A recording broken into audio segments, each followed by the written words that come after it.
সন্তানের প্রতি ভালোবাসা পৃথিবীর সবচেয়ে শক্তিশালী অনুভূতি, কিন্তু কখনো কখনো এই ভালোবাসাও ডেকে যায় অহংকার, দুনিয়ার মোহ আর কঠোরতায়। আজ যে গল্পটি শোনাতে যাচ্ছি সেটি এমন এক পিতার, যিনি ছিলেন পাথরের মতো কঠিন, যিনি কেবল দুনিয়াতে চিনতেন টাকা পয়সা, সম্পদ, খ্যাতি, এগুলি যার কাছে সব ছিল। কিন্তু আল্লাহর ইচ্ছা ছিল কিছু ভিন্ন।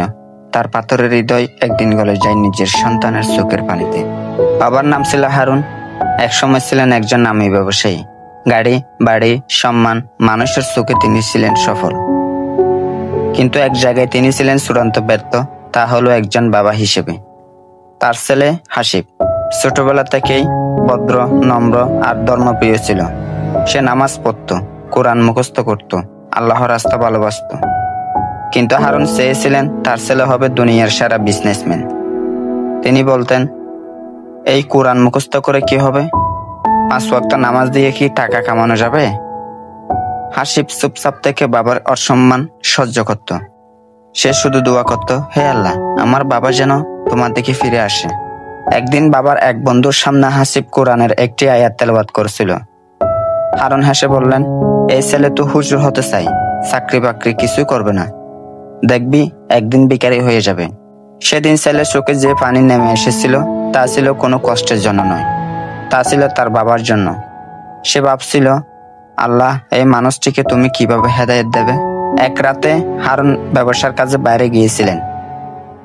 গাড়ির দুর্ঘটনায় পড়ে তিনি গুরুতর আহত হন। হাসপাতালে নেওয়া হলে চিকিৎসকরা বলে, ভবিষ্যতে হয়তো চলতে পারবেন না। সেই রাতে কেউ পাশে ছিল না।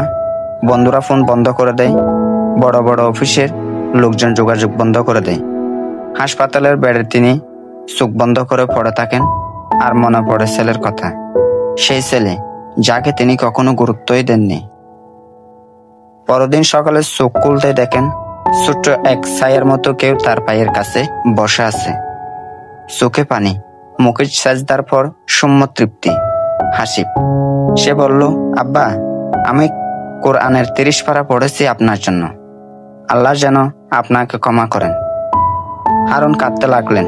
তিনি জড়িয়ে ধরলেন ছেলেকে আর বললেন, তুই যা পেয়ে গেছিস, আমি তা হারিয়ে বসে আছি। 2 মাসের মধ্যে হারুন হাঁটতে শেখেন। চিকিৎসকরা বলেন এটা অলৌকিক। হারুন বলেন, না, এটা আমার সন্তানের দুয়ার বরকত। তিনি নামাজ শুরু করেন। এক মসজিদে ওয়াক্ত মিস না করে হাজির হন। বন্ধুদের বলেন, আমি আজ থেকে দুনিয়ার ব্যবসা ছেড়ে দিলাম, এখন থেকে আমি আখিরাতের ব্যবসায়ী হব। তিনি তার ব্যবসা থেকে কিছু অংশ বিক্রি করে একটি মাদ্রাসা প্রতিষ্ঠা করেন, যার নাম রাখেন নূরের পথ হাফেজিয়া মাদ্রাসা। আজ আমরা যারা বাবা মা কিংবা সন্তান, এই গল্প আমাদের শিক্ষা দেয় একটি সন্তানের চোখের পানি আল্লাহর কাছে কত মূল্যবান হতে পারে। হয়তো আজ আপনার কাছে মানুষ ধর্মে নেই, হয়তো কেউ আপনাকে বুঝতে চায় না, কিন্তু মনে রাখুন, আল্লাহর কাছে চোখের পানি হারায় না। সাবস্ক্রাইব করুন এমন আরো ইসলামিক বাস্তব কাহিনী পেতে। কমেন্ট করুন, আল্লাহ আমার প্রিয়জনকে হেদায়েত দাও। শেয়ার করুন যেন অন্যের হৃদয়ে আল্লাহর ভয় জাগে।